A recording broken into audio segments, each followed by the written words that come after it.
तो शुरू करते हैं। भारत का पहला एआई विश्वविद्यालय किस राज्य में स्थापित किया गया? तो ये करंट अफेयर की क्वेश्चन है, ये बहुत महत्वपूर्ण क्वेश्चन है आपके लिए। तो भारत का पहला एआई विश्वविद्यालय किस राज्य में स्थापित किया गया? तो इसका सही आंसर हो जाएगा ऑप्शन नंबर बी, यानी कि महाराष्ट्र में। और इसके साथ ही महाराष्ट्र से जुड़े कुछ इंपोर्टेंट तथ्य, जैसे महाराष्ट्र के सीएम कौन है और महाराष्ट्र के राज्यपाल कौन है। तो अगले क्वेश्चन की ओर आगे बढ़ते हैं अपन। अगला क्वेश्चन अपना क्या कह रहा है? अगला क्वेश्चन अपना कह रहा है कि 2025 के बजट में भारत सरकार कुल कितने लाख करोड़ का कर्जा उधार लेने की घोषणा की है? यानी कि इसमें सरकार कितना कर्जा लेगी, तो इसकी घोषणा की है केंद्र सरकार ने, और ये लेगी 14.82 लाख करोड़ का कर्जा भारत सरकार इस बजट में उधार लेगी। तो अगले क्वेश्चन की ओर आगे बढ़ते हैं अपन। अगला क्वेश्चन अपना क्या कह रहा है कि हाल ही में किस राज्य सरकार ने ग्रीन एविएशन मिशन को शुरू किया है? तो इसका सही आंसर हो जाएगा अपना ऑप्शन नंबर सी, यानी केरल। केरल सरकार ने इसकी शुरुआत की है। तो अगले क्वेश्चन की ओर अपन आगे बढ़ते हैं। अगला क्वेश्चन अपना क्या कह रहा है? अगला क्वेश्चन अपना कह रहा है कि सूर्य विज्ञान उपग्रह का परीक्षण किस संगठन द्वारा किया गया? तो इसका सही आंसर हो जाएगा, इसका सही आंसर हो जाएगा अपना ISRO, Indian space research organisation. ISRO का फुल फॉर्म है और इसकी स्थापना 1959 में बेंगलुरु में की गई थी। तो अगले क्वेश्चन की ओर आगे बढ़ते हैं अपन। और इसका एक्स्ट्रा फैक्ट ये है कि आप एक्स्ट्रा फैक्ट भी देख सकते हैं। एक्स्ट्रा फैक्ट इंपोर्टेंट है कि हरिकोटा में स्थित है आदित्य 2 सफल परीक्षण। तो अगले क्वेश्चन की ओर आगे बढ़ते हैं अपन। अगला क्वेश्चन अपना क्या कह रहा है कि मुख्यमंत्री मातृ स्वास्थ्य योजना किस राज्य ने शुरू की? यानी कि कौन से राज्य ने मुख्यमंत्री मातृ स्वास्थ्य योजना को शुरू किया? तो इसका सही आंसर हो जाएगा उत्तर प्रदेश सरकार ने। तो उत्तर प्रदेश ने इसकी शुरुआत की है। इसमें गर्भवती महिलाओं को लिए मुफ्त में इलाज, जांच वगैरह के लिए काम करेगी सरकार। तो ये एक्स्ट्रा फैक्ट में आप इसको पढ़ सकते हैं। तो अगले क्वेश्चन की ओर अपन आगे बढ़ते हैं। अगला क्वेश्चन अपना क्या कह रहा है? इसमें अपना अगला क्वेश्चन कह रहा है कि भारत सरकार ने राष्ट्रीय सौर मिशन 2.0 के लिए कितनी गीगावाट सौर ऊर्जा की क्षमता रखी है?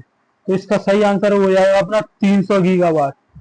तो अगले क्वेश्चन की ओर अपने आगे बढ़ते हैं। इसका लक्ष्य 2030 तक करना है इसको सरकार को, 2030 तक ये। अगले क्वेश्चन की ओर आगे बढ़ते हैं अपन। तो अगला क्वेश्चन अपना क्या कह रहा है? ये करंट अफेयर के दोस्तों बहुत इंपॉर्टेंट क्वेश्चन है, आपको इसमें पूरे के पूरे क्वेश्चन करने होंगे और एक्स्ट्रा फैक्ट भी है तो वो भी करने होंगे। तो अगला क्वेश्चन क्या कह रहा है? राष्ट्रीय डाटा पोर्टल किस संस्था द्वारा लॉन्च किया? तो इसका सही आंसर हो जाएगा नीति आयोग। नीति आयोग के द्वारा इस पोर्टल को लॉन्च किया है। तो आपको पता होगा नीति आयोग का अध्यक्ष कौन होता है? तो इसका अध्यक्ष प्रधानमंत्री होता है, यानी कि और इसके पहले इसकी शुरुआत नरेंद्र मोदी जी ने की थी। तो इसका मतलब पहले नीति आयोग के अध्यक्ष भी प्रधानमंत्री नरेंद्र मोदी होंगे और वर्तमान के भी नरेंद्र मोदी जी होंगे। इसका ये योजना आयोग के स्थान पे आया गया था। तो अगले क्वेश्चन की ओर अपन आगे बढ़ते हैं। अगला क्वेश्चन अपना क्या कह रहा है कि लद्दाख में उच्च ऊंचाई ड्रोन परीक्षण केंद्र का उद्घाटन किस संगठन द्वारा किया गया? तो इसका सही आंसर हो जाएगा इसरो द्वारा। इसरो ने इसका उद्घाटन किया। तो और इसके साथ ही एक एक्स्ट्रा फैक्ट है कि आदित्य L2 मिशन की शुरुआत भी इसरो ने की है। तो आपको एक्स्ट्रा फैक्ट भी देख के चलना होगा दोस्तों, कभी कभी एक्स्ट्रा फैक्ट से भी क्वेश्चन आ जाते हैं। तो अगले क्वेश्चन की ओर आगे बढ़ते हैं अपन। अगला क्वेश्चन क्या कह रहा है अपना? हिमालय संरक्षण इको मिशन किस सरकार ने लॉन्च किया? तो इसका सही आंसर हो जाएगा उत्तराखंड सरकार ने। इसकी शुरुआत उत्तराखंड सरकार ने की है। तो अगले को हिमाचल संरक्षण को देख के आप हिमाचल प्रदेश को टिक मत कर देना दोस्तों, क्योंकि कभी कभी अपन ये हिमाचल प्रदेश को देख के हिमाचल प्रदेश टिक कर देते हैं, लेकिन अपना आंसर गलत हो जाएगा। तो इसका सही आंसर उत्तराखंड सरकार है। तो अगले क्वेश्चन की ओर अपना आगे बढ़ते हैं। अगला क्वेश्चन क्या कह रहा है? प्रधानमंत्री इंटर्नशिप योजना में मोबाइल ऐप किसने लॉन्च किया? तो इसका सही आंसर होगा निर्मला सीतारमण। निर्मला सीतारमण। और इसके इंपोर्टेंट फैक्ट देख सकते हैं। इसका पंजीकरण प्रक्रिया बहुत आसान है, वास्तव में समय अपडेट करना और युवाओं के लिए रोजगार कौशल विकास को बढ़ावा देना है। तो आपको पता होगा सर, निर्मला सीतारमण इस समय वर्तमान समय में वित्त मंत्री है, अपने देश की वित्त मंत्री है। तो अगले क्वेश्चन की ओर, और इन्हीं ने पहली बार पेपरलेस बजट को पेश किया और निर्मला सीतारमण के नाम पर ही सबसे लंबा भाषण देने का रिकॉर्ड दर्ज है। यानी कि सबसे लंबा भाषण कह सकते हैं अपन, या फिर बजट के बारे में सबसे लंबा भाषण इन्हीं के द्वारा दिया गया है। तो अगले क्वेश्चन की ओर अपन आगे बढ़ते हैं। तो अगला क्वेश्चन अपना क्या कह रहा है, भारत का पहला हरित अपशिष्ट प्रसरण संयंत्र किस शहर में, तो इसका सही आंसर होगा अपना इंदौर। इंदौर शहर में इसकी शुरुआत की गई है। तो अगले क्वेश्चन की ओर अपन आगे बढ़ते हैं। तो अगला क्वेश्चन, जुलाई 2025 में दुनिया का सबसे मूल्यवान कंपनी कौन सी है, तो इसका सही आंसर हो जाएगा NVIDIA। तो दोस्तों आपको इसमें एप्पल वगैरह लाइन नहीं लगा देना, कभी कभी बनने लगता है कि एप्पल सबसे बड़ी कंपनी है या माइक्रोसॉफ्ट वगैरह, तो ये नहीं है। तो अगले क्वेश्चन, गूगल भी नहीं है। तो अगले क्वेश्चन की ओर अपन आगे बढ़ते हैं।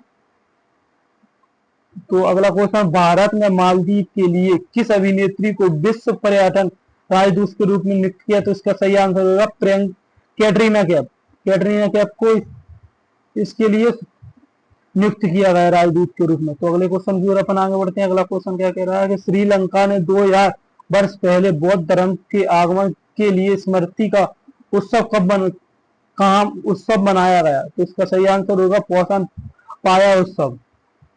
ये श्रीलंका में बनाया गया है, बौद्ध धर्म से संबंधित है। तो अगले क्वेश्चन की ओर अपन आगे बढ़ते हैं। आपको कमेंट बॉक्स में बताना है कि श्रीलंका की राजधानी क्या है। राजधानी को कमेंट में करना है। तो अगले क्वेश्चन की ओर अपन आगे बढ़ते हैं। तो इसमें भारत और साइप्रस ने किस डिजिटल सेवा की शुरुआत के लिए समझौते किए। भारत और साइप्रस देश है जिसने यूपीआई सेवा के लिए शुरुआती समझौते किए हैं। तो आपको यूप्रेस की राजधानी भी पता होना चाहिए, कभी कभी ये रीजनिंग के तौर में आ जाता है या जीएस में भी आ जाता है। तो इसका सही आंसर होगा निकोसिया और मुद्रा यूरो। तो अगले क्वेश्चन की ओर अपन आगे बढ़ते हैं। कभी कभी राजधानियों से भी क्वेश्चन पूछ लेते हैं, तो ऐसे ही कभी कभी ऐसे देशों की भी राजधानी पूछ लेते हैं जो हमें पता नहीं होता। तो अगले क्वेश्चन की ओर आगे बढ़ते हैं अपन। भारत ने अमेरिका के बीच हाल ही में तकरार का मुख्य कारण क्या है, मतलब भारत और अमेरिका के बीच में अभी जो हालात सही नहीं चल रहे हैं या तकरार हो रही है, तो उसका मुख्य कारण क्या है, तो उसका मुख्य कारण व्यापारिक संगठन में रूस से तेल, यानी कि भारत सरकार रूस से तेल खरीद रही है जो कि अमेरिका को अच्छा नहीं लग रहा है। इस कारण ये एक्स्ट्रा फैक्टर के रूप में लिखा है, ट्रंप ने व्यापार टैरिफ लगाकर भारत और रूस के तेल को खरीद रहा, और साथ ही नेताओं के बीच मन गौरव विवाद से सहयोग में तनाव पैदा किया। तो यानी कि भारत जो रूस से तेल खरीद रहा है ना, ये अमेरिका को सही नहीं लग रहा है, इसलिए उसने 50% टैरिफ लगाने की घोषणा करी है। इससे बहुत असर पड़ेगा अपने व्यापार को, मतलब कई चीजें महंगी विदेश में जाकर महंगी मिलेंगी, तो मतलब व्यापारियों को बहुत नुकसान हो सकता है इससे। तो टैरिफ लगाना, अगले क्वेश्चन की ओर अपन आगे बढ़ते हैं। अपन इस विषय में ज्यादा डिस्कशन नहीं करेंगे, तो इंटरनेशनल मामले हैं जो कि सरकार अपने हिसाब से हैंडल करती है। तो अगले क्वेश्चन की ओर अपन आगे बढ़ते हैं। अगला क्वेश्चन क्या कह रहा है अपना, सुदर्शन चक्र रक्षा प्रणाली का उद्देश्य क्या है, यानी सुदर्शन चक्र रक्षा प्रणाली है, इसका उद्देश्य क्या है, तो इसका मुख्य उद्देश्य प्रमुख राष्ट्रीय स्थलों की सुरक्षा, यानी कि राष्ट्रीय स्थल होते हैं ना, जैसे कि अपने ताजमहल वगैरह, तो राष्ट्रीय स्थल या इंडिया गेट वगैरह, लाल किला, जो ये राष्ट्रीय स्थल है, इनकी सुरक्षा के लिए सुदर्शन चक्र रक्षा प्रणाली का उद्देश्य है, शुरुआत की है। तो अगले क्वेश्चन की ओर अपन आगे बढ़ते हैं। तो इसके एक्स्ट्रा फैक्ट आप देख सकते हैं, इसमें क्या है, यह स्वदेशी प्रणाली है जो संवेदनशील राष्ट्रीय स्थलों को आधुनिक खतरे से बचाने के लिए बनाई गई है, यानी कि मतलब इसकी सुरक्षा करना ही इसका एकमात्र उद्देश्य है। तो अगले क्वेश्चन की ओर अपन आगे बढ़ते हैं। अगला क्वेश्चन क्या कह रहा है अपना कि IMF के अनुसार अप्रैल 2025 में भारत किस रैंक पर पहुंचा, तो यानी कि भारतीय अर्थव्यवस्था के बारे में क्वेश्चन है। तो भारत की अर्थव्यवस्था दुनिया में चौथे नंबर की अर्थव्यवस्था बन चुकी है, जो कि अपने आप में एक गर्व की बात है। और अपन सबसे पहले देखेंगे कि इसमें एक्स्ट्रा फैक्ट है कि दुनिया की सबसे बड़ी अर्थव्यवस्था यूएस यानी अमेरिका की है, उसके बाद चीन की है, उसके बाद जर्मनी की है, उसके बाद चौथे नंबर पे अमेरिका की है, और अपन ने जापान को पीछे छोड़ दिया है। तो अब भारत की अर्थव्यवस्था 4.19 ट्रिलियन डॉलर हो चुकी है, और अमेरिका की लगभग 30 ट्रिलियन डॉलर है, और चाइना की ये 19 ट्रिलियन डॉलर के आसपास है। तो मतलब अपन अभी भी काफी पीछे हैं, लेकिन दुनिया के मामले में देखा जाए तो भाई चौथी अर्थव्यवस्था है जो कि दुनिया में बहुत अच्छी रैंक के रूप में। अगले क्वेश्चन की ओर अपन आगे बढ़ते हैं। अगला क्वेश्चन क्या कह रहा है अपना, किस देश ने 2025 में भारत के साथ ग्रीन हाइड्रोजन मिशन के पर समझौता किया है? यानी कौन सा देश चाह रहा है कि भारत के साथ ग्रीन हाइड्रोजन मिशन की शुरुआत करे? तो इसका सही आंसर हो जाएगा जर्मनी। जर्मनी की सहयोग से अपन ग्रीन हाइड्रोजन मिशन की शुरुआत करेंगे। तो इसके एक्स्ट्रा फैक्ट के रूप में अपन देख सकते हैं, भारत और जर्मनी ने नवीकरण और ऊर्जा व ग्रीन हाइड्रोजन उत्पादन को बढ़ावा देने के लिए समझौते किए हैं। तो अगले क्वेश्चन की ओर अपन आगे बढ़ते हैं। अगला क्वेश्चन क्या कह रहा है कि भारत ने 2025 में भारत का 100% सौर ऊर्जा आधारित रेलवे स्टेशन कहाँ है? तो इसका सही आंसर हो जाएगा गुजरात में। यानी कि ये पूरा का पूरा सौर ऊर्जा से चल रहा है ये रेलवे स्टेशन जो कि गुजरात में है। आप इसका एक्स्ट्रा फैक्ट के रूप में देख सकते हैं, सूरत रेलवे स्टेशन को पूरी तरह से यानी कि 100% सौर ऊर्जा से संचालित होने वाला देश का पहला स्टेशन बना। मतलब अभी तक देश में ऐसे कोई भी रेलवे स्टेशन नहीं है जो कि 100 की 100% सौर ऊर्जा से चल रहा है, जो कि ये पहला है, सूरत में है। तो अगले क्वेश्चन की ओर अपना आगे बढ़ते हैं।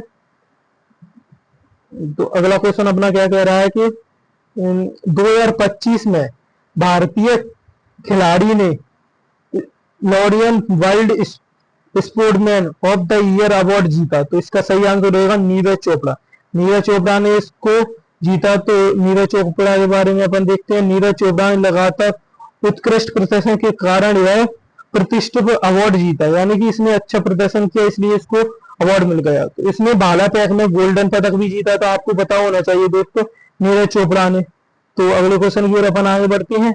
अगला क्वेश्चन क्या कह रहा है अपना, अगला क्वेश्चन कह रहा है 2025 में भारत मंडप में आयोजित एससीओ शिखर सम्मेलन का मुख्य विषय क्या था? तो इसका सही आंसर हो जाएगा आहित विकास और क्षेत्रीय। तो इसके लिए अपन अगले क्वेश्चन की ओर आगे बढ़ते हैं। अगला क्वेश्चन अपना क्या कह रहा है कि भारत ने 2025 में किस देश को सबसे बड़ा रक्षा निर्यात किया? तो इसका सही आंसर हो जाएगा अपना फिलीपींस। फिलीपींस को अपन ने सबसे ज्यादा मिसाइलें दी और उस मिसाइल का नाम है ब्रह्मोस। ब्रह्मोस अपनी भारत की निर्मित की गई मिसाइल है। तो अगले क्वेश्चन की ओर अपन आगे बढ़ते हैं। अगला क्वेश्चन अपना क्या कह रहा है कि 2025 में भारतीय राज्य हर घर सोलर योजना लागू करने वाला देश का पहला राज्य, यानी कि हर घर जितने भी घर हैं वो सोलर से चलेंगे। तो इसका सही आंसर हो जाएगा गुजरात सरकार ने। तो गुजरात ने इसके साथ एक्स्ट्रा फैक्ट देखेंगे अपन, गुजरात ने 2025 में यह योजना को लागू किया जिससे हर घर को सौर पवन कनेक्शन मिलेगा। तो मतलब ये सौर ऊर्जा से चलेगी। तो अगले क्वेश्चन की ओर अपन आगे बढ़ते हैं। तो अगला क्वेश्चन अपना क्या कह रहा है कि 2025 में भारत जल मिशन 2.0 किस उद्देश्य से शुरू किया? तो इसका सही आंसर हो जाएगा अपना ऑप्शन नंबर बी, भूजल पुनर्भरण और जल संरक्षण। यानी कि इसका उद्देश्य जल को संरक्षण करना है, क्योंकि समय के साथ वाटर लेवल का कम होना देश के लिए अच्छी बात नहीं होती। तो अगले क्वेश्चन की ओर अपन आगे बढ़ते हैं।